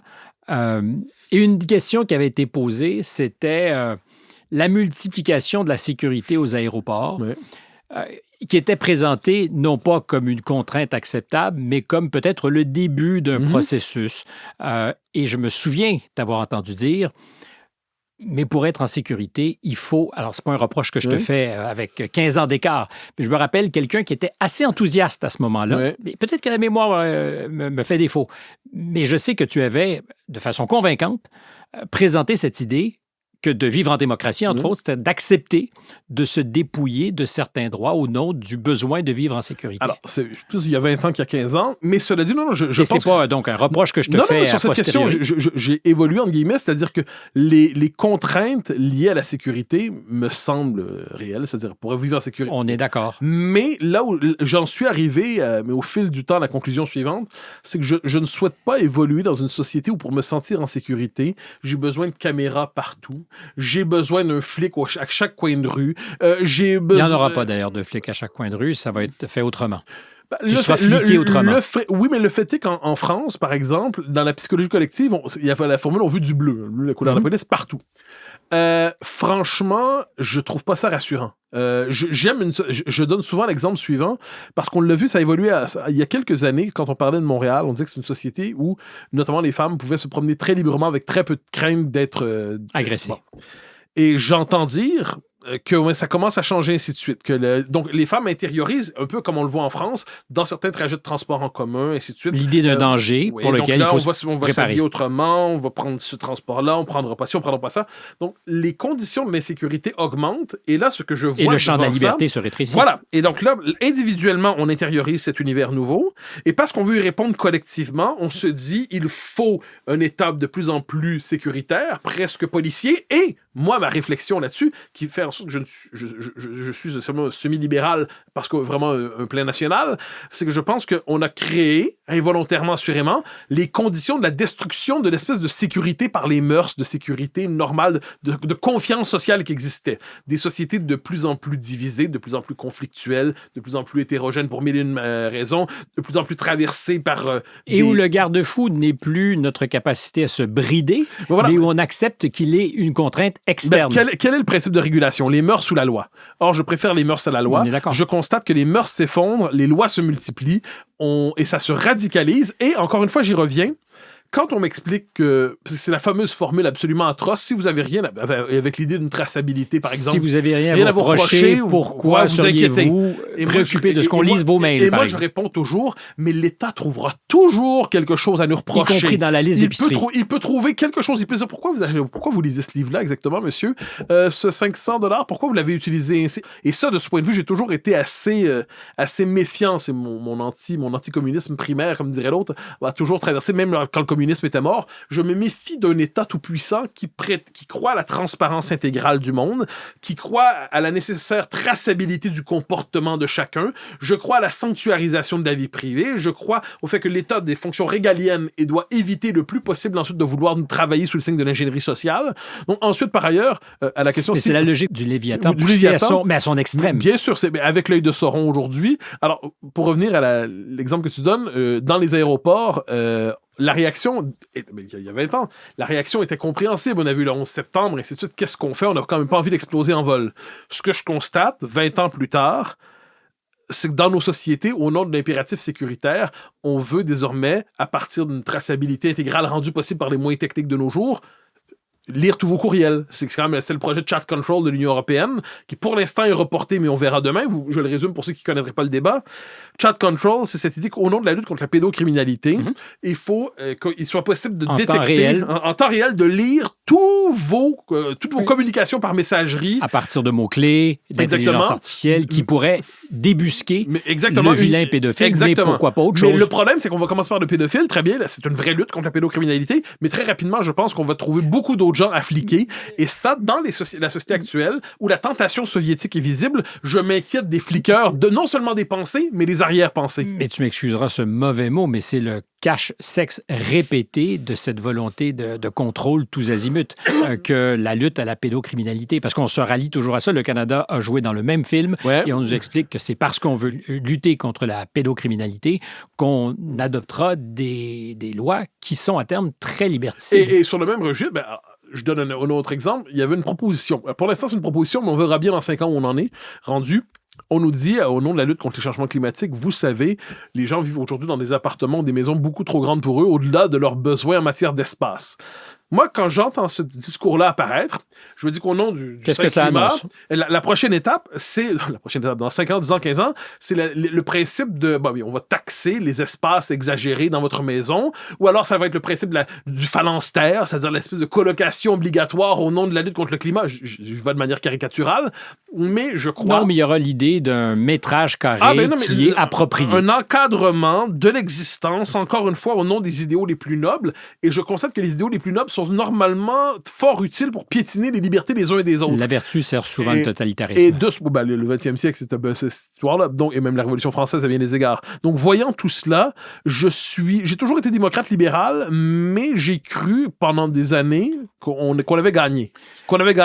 Et je constate que la tentation totalitaire, même dès mes premiers livres, la dénationalisation tranquille, la question est déjà présente, c'est que finalement, est-ce que les idéologies que nous combattions au 20e siècle, n'ont pas trouvé le moyen de se métamorphoser autrement.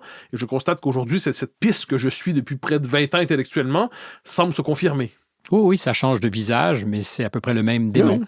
Alors, tu disais sur cette avant-guerre civile, c'est pas une conspiration, ça relève pas du complot. On a probablement instrumentalisé un climat d'insécurité qui permet aujourd'hui à plusieurs pouvoirs, ici, ailleurs, de dire nous faisons ce que nous avons à faire et donc ralliez-vous à la proposition qui est la nôtre, un État fort et qui pour autant n'est pas nécessairement en tout démocratique. Je te cite, alors là, c'est pas Werner, page 154. L'invasion de l'Ukraine fut le clin d'œil providentiel d'un régime épuisé qui a trouvé alors l'occasion de remobiliser la société à son service en se réclamant même d'un patriotisme nouveau dont le drapeau ukrainien devient le symbole. Même logique, c'est-à-dire qu'ici, c'est pas un accident de parcours. On profite de quelque chose pour remobiliser, je dirais même militariser l'espace mental. Et à terme, on pourrait dire, et j'assume le mot, embrigader. C'est-à-dire non, mais faut l'assumer certainement. Alors, je donne tous les éléments de la réflexion pour pas qu'on... Mais c'est la même logique. Oui, mais le point de départ, juste pour pas l'oublier, le point de départ, c'est que cette invasion est absolument atroce et la volonté qu'ont les Russes de toujours, en fait, de voir un scandale dans le fait que les nations qui leur sont voisines ne soient pas vassalisées. Donc, le point de départ, c'est quand même l'impérialisme russe, la tentation impériale de la Russie, et qui est atroce. Et moi, je vois pas que tentation. Je vois la Russie avec les yeux, moi, d'un balte. Donc, ça, c'est le point de départ. Et je pense que cette invasion, je ne suis pas de ceux qui la relativisent, elle est tragique et atroce. Mais je ferai attention quand tu revendiques le regard balte sur les choses, parce que ce sont aussi, peut-être pour des raisons qui sont parfaitement compréhensibles compte tenu de l'histoire du 20e siècle ou de la deuxième moitié du 20e siècle qui a été la leur, depuis 1940, grosso modo, ce sont aussi les plus « va en guerre ». Par moments, ils sont extrêmement j'entends, inquiétants. puis je vois qu'il y a Jack Calas, ainsi de suite, je le vois. Ensuite, quand je dis le point de vue d'un balte, je suis de la petite nation à côté de l'Empire qui n'a pas envie de se faire avaler. Globalement, donc je me méfie des nations empires. Bon, ça, c'est le point de départ. Ensuite, je constate que s'il y a la réalité de cet impérialisme atroce, il y a l'instrumentalisation de cette guerre par des élites occidentales qui ont vu l'occasion à travers cela, effectivement, de confisquer l'espace public. La présidentielle française s'est terminée le jour de l'invasion de l'Ukraine. Il faut l'avoir à l'esprit. On se rappellera que pour Zemmour, ça a été un clou déterminant dans sa tombe. Ensuite, il y a cette idée que tous ceux qui ne partagent pas la même lecture de la guerre là-bas sont nécessairement des pro-russes, des moscoutaires, comme on aurait dit au 20e siècle, sont nécessairement des traîtres. Il y a tous ceux qui, par exemple, moi je le vois très bien, moi dès le début, je me suis dit, je t'ai dit ce que je pensais de cette invasion. De l'autre côté, ceux qui avaient une forme de fantasme néoconservateur, qui rêvaient du grand affrontement avec la puissance nucléaire russe, c'était pas mon cas. Et moi, le démembrement de la Russie à la clé, parce que c'est aussi partie du rêve des néoconservateurs américains. Ça, je le voyais pas venir, franchement. Ça, je crois pas que c'est crédible. Mais ce qui est crédible... je peux dire que c'est pas juste un fantasme. Oui, mais je vois pas dans quel scénario ça peut s'appliquer. Mais ce qui est crédible, ce qui est possible, cela dit, c'est, pour une partie de l'élite occidentale là-dedans, c'est l'idée qu'on a devant nous la Russie, eh bien, on va aller dans l'affrontement direct. L'affrontement direct entre deux empires, l'Empire russe et l'Empire occidental. Moi... Avec un trait d'union qui prend tous les coups, l'Ukraine. Oui, et moi, 1914 en 2025, je trouve ça terrifiant. Je pense qu'un système international qui fonctionne bien est un système de pare-feu qui empêche les conflits locaux ou régionaux de devenir mondiaux. Or, si l'Ukraine est le prétexte ou la possibilité, l'occasion d'une forme de basculement dans une mondialisation du conflit, je ne vois pas à quel moment un esprit qui n'est pas dément ne serait pas effrayé. Donc, sinon qu'on a vu les Américains très tôt, y compris Biden, marquer qu'il y avait une différence qualitative importante à leurs yeux de ce qu'était le territoire ukrainien. C'est-à-dire que ce n'était pas un prétexte pour que des Américains aillent au combat ou que sauf que l'effet d'engrenage est toujours possible là-dedans. C'est possible. Quand on est dans des événements historiques comme ça... guerre via l'Ukraine. Ensuite, il y a, au-delà des Américains, l'extrême-centre européen, les élites von der Leyen, et ainsi de suite, qui ont vu là-dedans l'occasion... Extrême-centre pour toi? Ah oui, bien sûr. Pour moi, von der Leyen, c'est ça. Et d'autres, et donc, qui ont vu l'occasion là-dedans de se refaire une forme de virginité politique en disant « Nous sommes les défenseurs de la démocratie contre Poutine », et ainsi de suite. OK, contre Poutine, mais à eux-mêmes qui sont souvent en hostilité par rapport à leur propre peuple et qui ont eu l'impression de se redonner une réputation virginale. C'est l'occasion de mater les oppositions en traitant tout le monde de traîtres, je l'ai dit, de pro-russes, de moscoutaires, de vendus. Ça, cette instrumentalisation de la guerre d'Ukraine pour mater les oppositions intérieures, pour mater ceux qui n'ont pas des options aussi atlantistes que d'autres. Il est permis de ne pas être aussi atlantiste que d'autres. Les Américains sont en ce moment les moins atlantistes d'entre eux tous. Oui, mais au moment de la guerre, du début de la guerre, c'est pas leur psychologie. Biden était de ce point de vue le dernier homme de la guerre froide. Mais devant cela, l'instrumentalisation de cette crise me semble indéniable. Comme l'instrumentalisation de la crise climatique. Qu'une crise climatique, je l'entends, mais qu'elle soit instrumentalisée pour ensuite réduire considérablement les libertés. Ou l'instrumentalisation de la COVID, voilà, qui manifestement, à travers ce moment qui était inquiétant, l'idée qu'on puisse suspendre une forme d'état d'exception permanent pour des raisons... Je t'ai vu évoluer là-dessus aussi, sur la question de la COVID. J'appelle ça les 6 premiers mois, la première année, puis ensuite on voit ce qui se passe. Est-ce qu'il y avait une circonspection pour toi nécessaire, ne serait-ce que pour donner le temps au temps et être capable de dire des choses qui étaient indicibles? Parce que j'ai eu des intuitions très fortes très tôt et je savais qu'il était difficile de les exprimer. Je l'ai eu un peu plus tard. Moi, sur le coup, ça arrive. Par ailleurs, n'ayant pas une psychologie de révolter devant l'éternel, si mon gouvernement me dit... Tu parles de moi, là, c'est ça? Pas spécialement. Pour révolter, anarchiste peut-être. Mais moi, dans un monde normal, je suis un type qui adhère plutôt à sa société. Ah, mais je pense qu'évidemment, il y a un moment où tu dois faire pause et étudier le danger. Donc, si tu me dis la peste est de retour. Bon, je vais m'enfermer chez moi. Je n'irai pas la tester en disant « Ah, c'est même pas la peste pour vrai. Je suis pas idiot. » Ensuite, je vois ce qui s'installe. Là, j'ai dit, OK, on va quand même loin. Les semaines deviennent des mois. Et moi, je me souviens, mon moment de basculement de chacun c'est le deuxième confinement. Quand on considère quand on commence à parler de relations sociales non essentielles. Je me souviens, je le cite dans le livre, quand c'est mais quel concept déjà? De relations sociales c'est non atroce. essentielles. Non, mais faut voir à quel point on est dans un état qui, de ce point de vue... Manipulation des mots, des concepts. Papa, maman, OK. Grand-papa, grand-maman, pas OK. Cousin, cousine, pas OK. Amitié, inutile. Alors, ça, c'est l'État qui supervise tout. Et moi, il y a un moment, alors comme j'ai le deuxième confinement, puis je me rappelle, on a chacun nos petits moments où les gens deviennent fous. Je pense que c'est la santé publique d'Ottawa qui dit, bon, pour ceux qui ne peuvent pas s'empêcher d'avoir des relations intimes, pourriez-vous, à tout le moins, faire l'amour avec un masque? Pour les amants et les maîtresses, autrement dit, si vous êtes à l'extérieur du cadre conjugal où vous échangez déjà vos fluides, faites attention, pourriez-vous mettre un masque? L'État qui explique aux gens de quelle manière s'accoupler, j'ai eu l'impression de basculer dans un monde de fous. Si on parlait en québécois, on dirait que c'est capoté. C'est fou raide. Mais, donc, oui, c'est le bon terme. Donc, moi, j'ai vu ça. Là, avec le temps qui passe, ensuite, il y a des gens qui ont vu clair plus vite que moi sur ça, sur la COVID. Ah, mais c'est pas un concours. Non, mais je constate que je regarde ça, puis je me suis dit, à un moment donné, il y a des choses auxquelles que j'ai accepté plus longtemps que j'aurais dû, que j'ai manqué de lucidité sur ça. Tout ça, je le dis. Ensuite, s'il s'agit de répéter ce que je disais hier pour ne pas me contredire ensuite, pour me figer dans l'erreur, ça, je pense que je vois pas la vertu de la vie intellectuelle. C'est absolument pas payant, je suis d'accord avec toi. Mais je te rappelle que le début de ce segment de conversation, c'était l'idée qu'on puisse faire feu de tout bois, c'est-à-dire instrumentaliser les circonstances. Alors, la violence latente, ça peut être COVID, ça peut être une guerre aux frontières de l'Empire, et ça peut être aussi la guerre que nous livrons au changement climatique. Parce que là aussi, c'est une guerre. Mais bien sûr. Je sais pas si c'est une guerre que... D'ailleurs, c'est de nous donner à nous, l'homme, une force extraordinaire, comme si on pouvait livrer la guerre. Il y a une forme d'esprit anthropocentrique là-dedans. Nous sommes un petit peu. L'idée qu'on soit capable, c'est vraiment par décret, de changer le climat, comme ça on va changer... Je trouve ça... Autant... c'est aussi lié au scénario anthropocène, c'est-à-dire qu'à partir du moment où on accepte que nous sommes les seuls responsables... Mais c'est ce qui me semble un peu délirant, c'est-à-dire qu'il y a une responsabilité humaine dans le changement climatique, tout ça va de soi. Mais en dernière instance, je sens qu'il y a une instrumentalisation de la crise climatique pour nous imposer demain une forme de régime... c'est quoi, un peu, comment dire, une forme de communisme vert, quelquefois. C'est-à-dire décroissance, limiter les déplacements des uns des autres, limiter... Éco-responsable. Oui, puis ensuite, avec un vocabulaire religieux, je dirais, le péché originel devient l'empreinte carbone. Quelle est ton empreinte carbone? Ensuite, cette idée, moi, ça, encore une fois, c'est une petite obsession, mais pour s'assurer que tout le monde ait des comportements éco-responsables, qu'on se met à fouiller les vidanges des gens, fouiller les poubelles. Attends, moi, quand l'État se donne le droit de fouiller les poubelles... C'est très soviétique. Mais moi, je trouve ça... Je pense, de ce point de vue, il y a une forme de poursuite de l'URSS par d'autres moyens dans nos sociétés.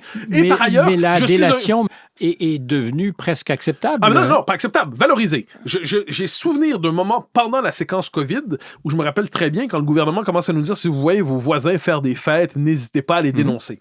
Moi, ça, je me rappelle, est-ce qu'on est en train de célébrer la délation comme un comportement civique exemplaire? J'ai ça, il faut juste savoir ce que c'est. Et je me rappelle, je débat avec un type qui me répond à ce moment-là en disant la délation est nécessaire dans les circonstances pour assurer la santé publique. Ça, pour moi, la délation, c'est quand même l'expression la plus basse de l'âme humaine. C'est nous transformer chacun en petit agent de la stasie. C'est la logique de la stasification. D'ailleurs, avec cette idée, aujourd'hui, on doit signaler les comportements, ça. Ça, je trouve que ça avilit l'être humain, ça avilit l'homme de nous transformer en sale petit délateur, en sale petit flic du quotidien. Je trouve ça terrifiant. Ensuite, c'est là que je reviens. On a tous des comportements normaux. Je pense qu'il est bien quand même de faire un tri minimal de ses déchets. Oui, c'est très bien. D'accord, je suis d'accord. J'ai pas envie que l'État vienne vérifier ensuite dans mes vidanges. Il est normal et légitime de se méfier de l'impérialisme russe. Mais ensuite, j'ai pas envie de traiter de traître tous ceux qui ont une autre lecture des origines de ce conflit. Et ainsi de suite. Et ça, c'est la part... Alors, Dieu sait, je fais pas du en même temps, mais c'est la part d'esprit de bon sens qui manque souvent dans nos raisonnements. Et ça confine à une espèce de conformisme social? Oui, mais ça, c'est inévitable. Toute société fonctionne avec une forme de conformisme inévitable. La proportion de gens qui peuvent vivre à l'extérieur du consensus social est toujours assez limitée dans une société. Ensuite, il y a une pression aujourd'hui à cause de la surveillance généralisée qui vient avec la numérisation de nos existences, qui fait en sorte que tout le monde doit faire du signalement moral, du signalement de vertu ostentatoire permanent pour envoyer le signal qu'il fait partie. Je vais te raconter une histoire qui se passe de l'autre côté de l'Atlantique pendant la séquence Black Lives Matter. Bon.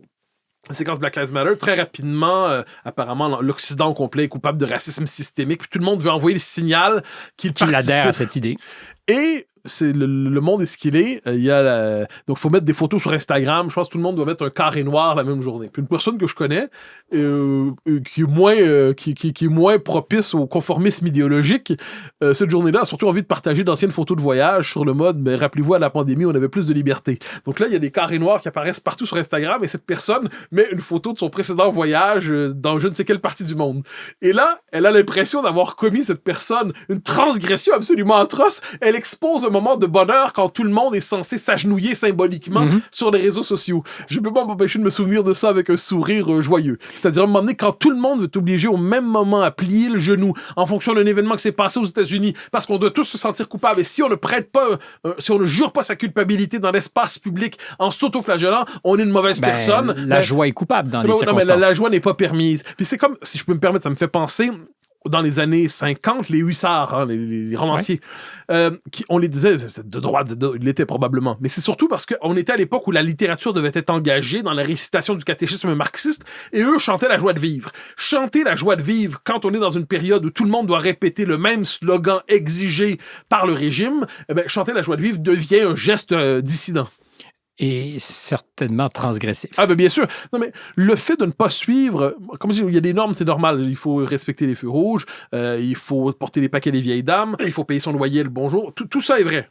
Ensuite, quand il y a l'opinion morale du jour obligatoire, il y a un livre assez intéressant qui vient de paraître sur ça au Québec d'un type qui s'appelle François Fournier.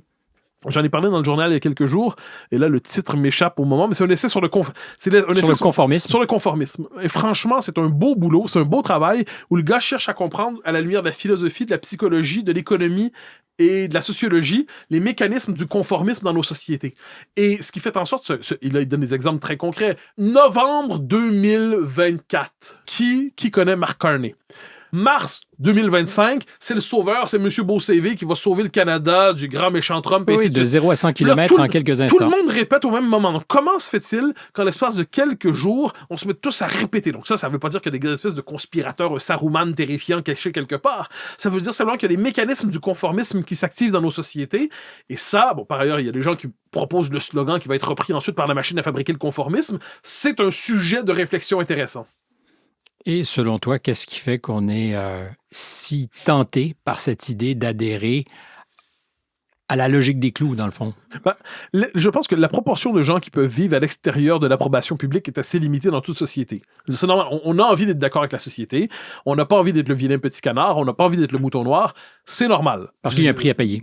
Oui, parce que c'est pas agréable en général d'être le méchant, genre ça, notre réputation nous précède, ce qui fait en sorte que les gens savent à l'avance qu'on est infréquentable. Bon, ça fait partie du jeu. Mais donc la proportion de gens est assez limitée. Ensuite, on est dans une période où quand il y a une suridéologisation de la société, le nombre, ça fait penser à 1984, là-dessus le slogan change, on est en guerre avec l'Estasia, on n'est plus en guerre avec l'Estasia, on n'a jamais été en guerre avec l'Estasia, on est de nouveau en guerre avec l'Estasia, et il y a une forme de conformisme débile. Et d'abrutissement. Oui, et surtout une capacité de passer d'un truc à l'autre. C'est-à-dire, c'est moi, ce qui me fascine, c'est conformisme A, conformisme non A. On est d'accord avec les deux selon la journée de la semaine. Ça exige quelques réflexions sur la part de conditionnement de l'opinion dans nos sociétés.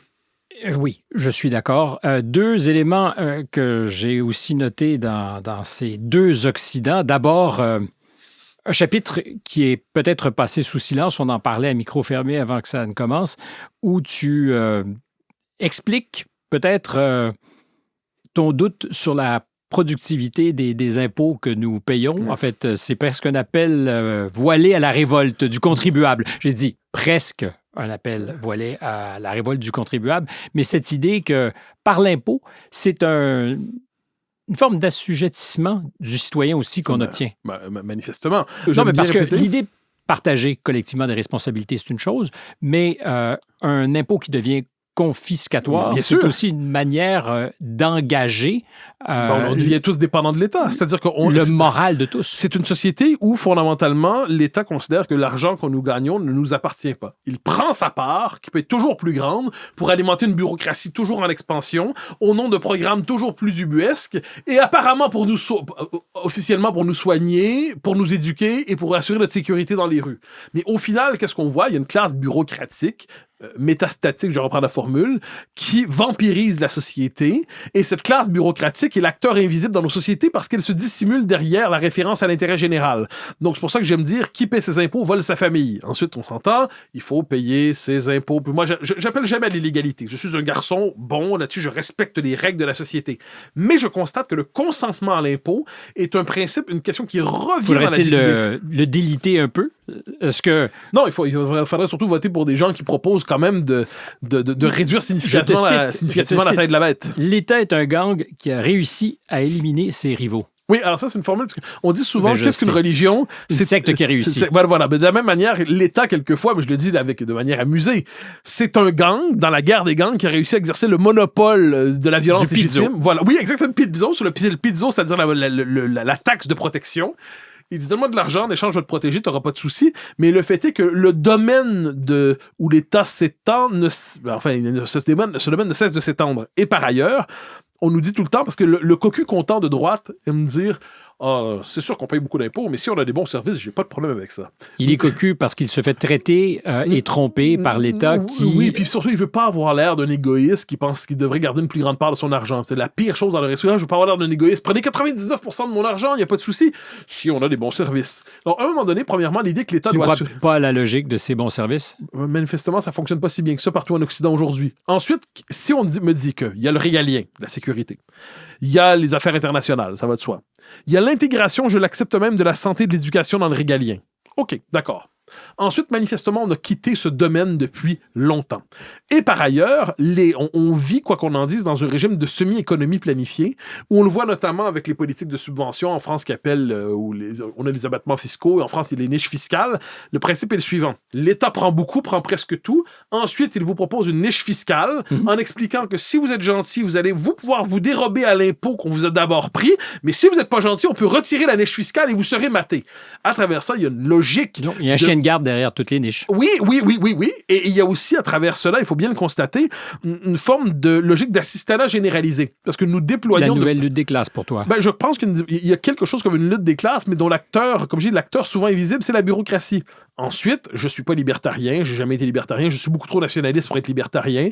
Je crois à l'importance de l'État. Tout ça est vrai. Mais il y a une tentation libertarienne dans ton livre. Je pense que je constate d'abord le retour du libertarianisme comme hypothèse dans nos sociétés. Je vous donne quelques exemples. Le Reform en Grande-Bretagne, en Allemagne, ceux qu'on traite de fascistes de la pire espèce se disent eux-mêmes libertariens. On en pense qu'on veut, ils utilisent la référence.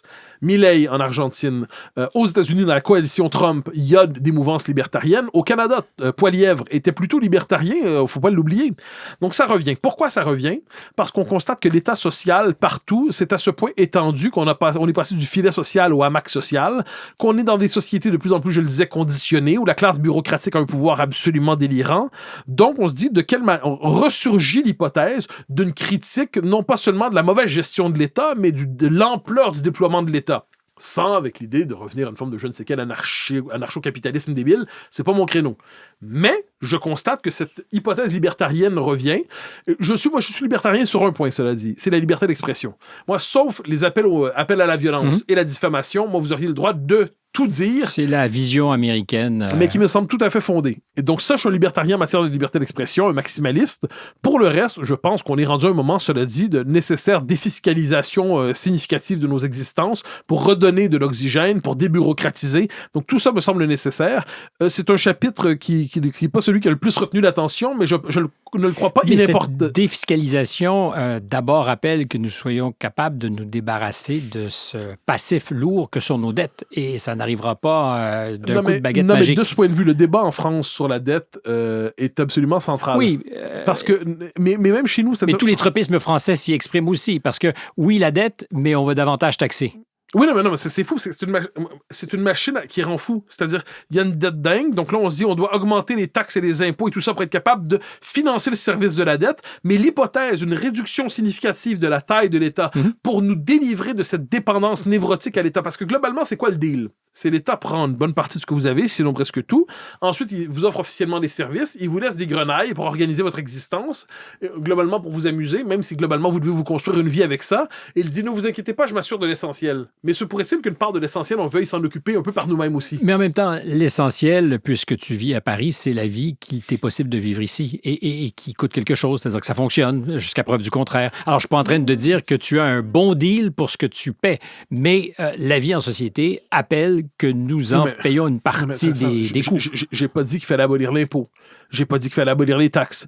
Je dis que manifestement, il y a une marge quand même entre abolir les taxes et les impôts et consentir à la confiscation fiscale, au braquage fiscal actuel. Il doit y avoir quelque chose entre les deux. Puis ce quelque chose entre les deux, je préférerais plus bas que plus haut. Ce qui me semble pas exagéré comme revendication du contribuable ordinaire. Sinon, que sur un horizon court, moyen et peut-être long, compte tenu du passif qu'on a accumulé, ça va être difficile d'imaginer, à moins d'un régime extrême de la taille de l'État. Puis on voit que ça a été tenté aux États-Unis avec, tu choisiras, contre-révolutionnaire ou révolutionnaire.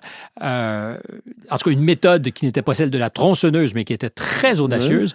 Et une capacité organisée de résistance bien sûr, très forte. Mais qui croit que ce qui a été construit au fil des décennies avec les pesanteurs administratives, tout ça, qu'il suffit de claquer les doigts pour renverser la tendance? Mais ils ont fait plus que claquer des doigts, là. Oui, mais j'entends, mais la trame de fond de l'histoire, ce n'est pas une musique douce. Ce n'est pas une musique d'ascenseur. Quand on a un changement de régime, comme globalement, si on traite l'État social comme une composante du régime occidental, si on considère que l'État social a fait faillite à bien des égards, ça ne veut pas dire qu'il ne faut pas en conserver, je l'ai dit, les fonctions régaliennes, la santé, l'éducation.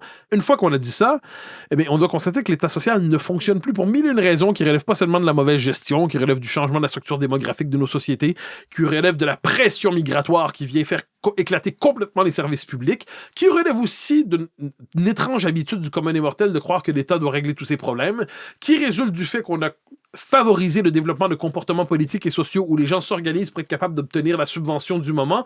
Donc, c'est une espèce de logique de pillage ciblé des ressources publiques avec cette idée qu'il y aurait de l'argent public d'ailleurs et pas simplement de l'argent privé confisqué ou à tout le moins imposé. Donc, voyant tout cela, je pense qu'il faut sortir d'une vision strictement technique des comptes publics et en refaire une question de philosophie politique et de débat politique à part entière. Les paramètres doivent être discutés, ce que propose notamment, parmi d'autres, Philippe Nemo dans son livre sur philosophie de l'impôt, qui nous dit on doit refaire de la question du budget une question politique à part entière et pas simplement une question politique. Sauf que ce ne l'est plus. Ça le redevient, mais c'était traité longtemps comme une question de technicien comptable. Mm-hmm. Et ce n'est pas de la comptabilité parce que ça a un impact déterminant sur le type de vie et de cadre politique qui sont les nôtres. Non, mais le fait est, la question est de savoir qu'est-ce que l'État-providence finalement? Est-ce que c'est du capitalisme amélioré ou du socialisme déguisé? J'ai probablement changé d'idée sur cette question-là avec le temps. Et la conclusion? Ça ressemble davantage au socialisme déguisé. Il n'y avait pas de punch, mais je me suis dit, tiens, je prends une chance. Je termine sur cette ultime question, parce que peut-être que c'est inévitable compte tenu de tout ce que nous avons dit. Cette résignation collective à ce que la dépression, ce mal à l'âme en Occident est presque normal, que c'est le sous-produit de l'époque que nous vivons et avec lequel on doit apprendre à faire, comme si... on avait changé d'église, on l'a laissé pour la pharmacie. Oui, c'est ça. Et on va c'est la régulation pharmaceutique des émotions. Oui. Mais ça, c'est absolument effrayant. C'est que, quitte à passer d'un auteur à l'autre, on est quand même chez Huxley aujourd'hui avec ça. Oui, le soma. Il y a une régulation pharmaceutique des émotions. Il y a cette idée, j'en parlais dans mon livre précédent, où je crois que c'est un papier qui relève dans le Figaro il y a 7, 8 ou 10 ans, où on disait, on a trouvé une pilule qui permet de contrôler l'agressivité chez les gens, notamment l'agressivité raciale.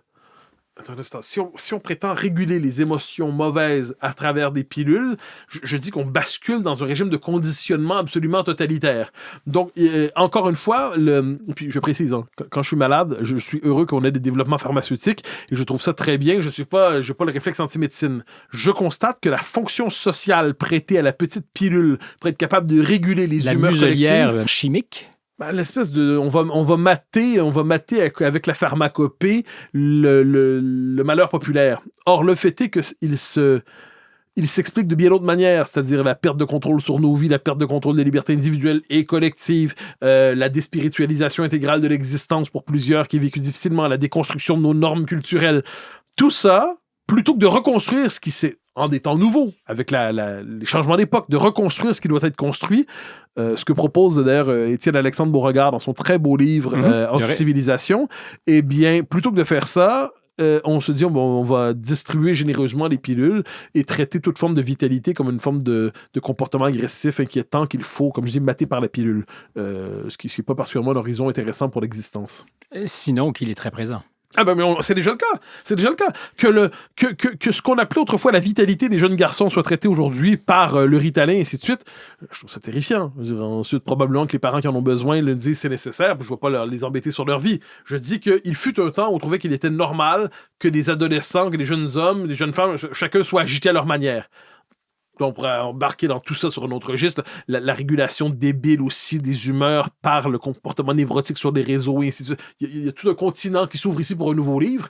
Mais le fait est que plutôt que de reconstruire les murs porteurs, comme dirait Villiers, on est plutôt aujourd'hui dans la gestion pharmaceutique d'une société en déréliction. Tu as à peine entrouvert cette porte, mais c'est vrai qu'il y a aussi une addiction qui est celle à nos réseaux, à notre vie numérique, qui est aujourd'hui le territoire des plus grandes tentations totalitaires aussi. Bien sûr. Et ça, je note ça. La volonté d'abord de contrôler les réseaux. Parce que on le voit notamment en Europe avec Twitter, X et ainsi de suite, se déploient sur les réseaux quelquefois des discours qui ne circulaient pas dans la société médiatique officielle traditionnelle. Eh bien, on traite ça comme un problème, donc on veut mater les réseaux, premièrement. Ensuite, de l'autre côté, il y a cette société de la surveillance perpétuelle de tous par tous. Il y a le dérèglement psychique qui vient avec l'exhibitionnisme permanent demandé à chacun.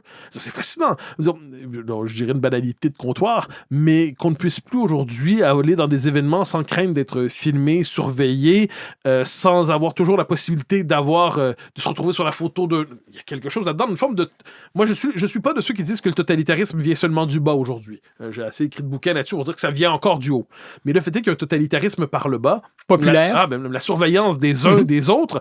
Le fait qu'on est tous transformés en exhibitionnistes voyeurs, qu'on est dans un écartèlement permanent de la conscience entre la photo. Oui, exactement. Donc ça, je pense qu'on se transformant chacun en petit agent de la Stasi. Nous sommes des surveillants. Oui. C'est le plaisir immense de la surveillance et de la délation. Quel réjouissant programme. Ah, ben n'est-ce pas, ça va bien. Mais on va quand même gagner, l'indépendance va se faire, donc ça va aller. Je pense que c'est ton angle mort. C'est que tu sous-estimes tout ce qui fait que ça ne peut pas fonctionner. Sauf que ça va se faire, je le crois. 2026... et ensuite 2027, et d'ici 2030, on aura le passeport québécois. Tu n'y crois pas. Je crois sincèrement. Je crois que tu es enthousiaste à l'idée que ce rideau se lève sur un prochain chapitre, mais je ne peux pas imaginer que tu crois à la faisabilité. Je te jure sur mon dernier rein, pour le dire ainsi, que je crois que l'indépendance du Québec non seulement peut se faire, je dirais pas se fera parce que je veux quand même le garder au cas où, mais je pense qu'on est dans une séquence historique où elle peut se faire et je pense sincèrement qu'elle se fera. J'ai l'impression que je suis le premier à parler de ça. Si je peux me permettre, M. Parizeau, on l'a blâmé pour des propos de bon sens qui étaient maladroitement exprimés. Eh bien, je pense, cela dit, qu'il reste une dernière chance à la majorité historique francophone d'avoir un vote franc et massif pour obtenir l'indépendance du Québec. Et ça, je crois sincèrement que d'ici 2030, toi et moi serons délivrés de nos passeports canadiens et nous aurons des passeports québécois. Je te laisse le choix des mots, mais tu vois donc un scénario étroit ou un chemin étroit qui permettrait au camp du oui de l'emporter. D'ailleurs, tout à l'heure, tu as donné une statistique ou un chiffre, tu as dit 52 %. S'il fallait que ça passe à 52 %. 50 ça me suffit. Hein, parce que ça veut dire que dans les faits, ça voudrait dire que 64 % des francophones ont voté oui. Mais globalement, je pense qu'en 2026, normalement, les indépendantistes devraient prendre le pouvoir. C'est pas certain. On sait jamais. Mais il y a de bonnes chances. Ensuite, ça va forcer beaucoup de Québécois qui sont réfugiés dans le non à la manière d'un dérangez-moi pas, une forme de résidu traumatique de 95. Ça va les obliger à poser à nouveau une question qu'ils ne se posaient plus depuis 20 ans, sinon 30 ans. Cela posant dans le contexte qui est le nôtre aujourd'hui, qui est celui de l'effacement presque inévitable du fait français au Québec même à moyen terme. Les Québécois, c'est pour ça que je dis à court terme, je suis optimiste, à moyen terme un peu moins, à long terme, c'est perdu. Et en la matière... Donc c'est une fenêtre courte. Oui, ne pas tenir le troisième référendum, c'est le perdre, mais je pense que le tenir, c'est la possibilité de le gagner, et je crois que nous allons le gagner. Mathieu Bock-Côté. Le livre s'appelle Les deux Occidents. Merci beaucoup. Merci infiniment. Un plaisir à nouveau de passer un peu de temps en ta compagnie. Si vous avez aimé ça, vous nous likez parce que Mathieu le reconnaîtra. Aimer sur les réseaux, ça ne fonctionne pas. Vous vous abonnez sinon. À très bientôt, même la semaine prochaine.